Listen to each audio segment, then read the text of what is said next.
government official is warning we may be on the verge of intergalactic war, saying, quote, the Bush administration has finally agreed to let the military build a forward base on the moon, which will put them in a better position to keep track of the comings and goings of visitors from space, and to shoot at them if they so decide. I was introduced to the late Dr. Wernher von Braun in the U.S., the father of rocketry. In my first meeting with him, during that first 3.5 hours, he said to me, Carol, you will stop the weaponization of space, because there is a lie being told to everyone that the weaponization of space is now first being based upon the evil empire, the Russians. There are many enemies, he said, against whom we're going to build this space-based weapon system, the first of whom was the Russians, which was existing at that time. Then there would be terrorists. Then there would be third world countries. Now we call them rogue nations or nations of concern. Then there would be asteroids. And then he would repeat to me over and over. And the last card, the last card, the last card would be the extraterrestrial threat. As a military strategist, as a person who worked on the MX missile, which I did later, he said, you will find that there is going to be a spin to find some enemy against whom we have to build space-based weapons, and now we should expect the spin. And that's the formula, except that it's all based on a lie. A supersonic saucer. Called the Silverbug, it was truly revolutionary.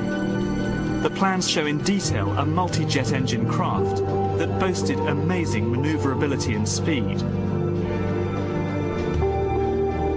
It's an intriguing thought that this concept may tie in with the work of the German scientists who brought saucer technology to the US at the close of the Second World War.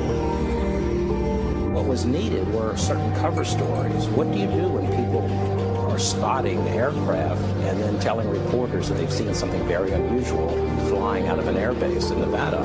And frankly, this was the origin of a lot of the sightings that took place in the mid-50s, 1954, 55, 56, of unidentified flying objects, the UFOs. So the CIA was involved in encouraging people to believe that, yes, they saw UFOs, and the CIA and the military tried to be very helpful to reporters to get these stories out, to divert the attention of the country, and particularly the people in this region, about what they had actually seen. Mexican Air Force pilots capturing on videotape what are said to be 11, count them, 11 UFOs. The Mexican Air Force has released a video that some of you are going to find difficult to believe. A journalist says it shows images of UFOs tracking a Mexican military plane. So what's the truth about UFOs? The story of successive attempts to develop radically new forms of flight, conducted under the strictest secrecy, is inextricably bound up with our relationship with UFOs over the last 60 years. Whether it's Allied pilots buzzed by strange balls of fire in 1942 or the Roswell incident 5 years later, there is a strong case to be made that secret military technology offers a convincing explanation for many UFO stories. Anytime the government has secrets that they can keep from us,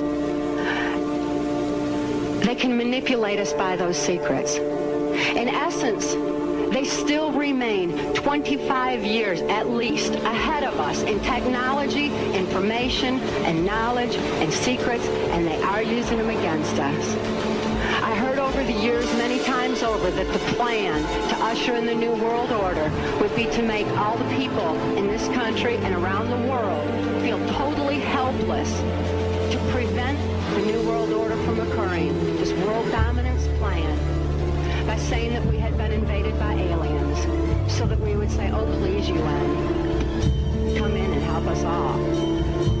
So bear in mind that there is a plan, orchestration, to get people to be submissive through a secret technology and information that they're keeping from you under the blanket of a so-called national security.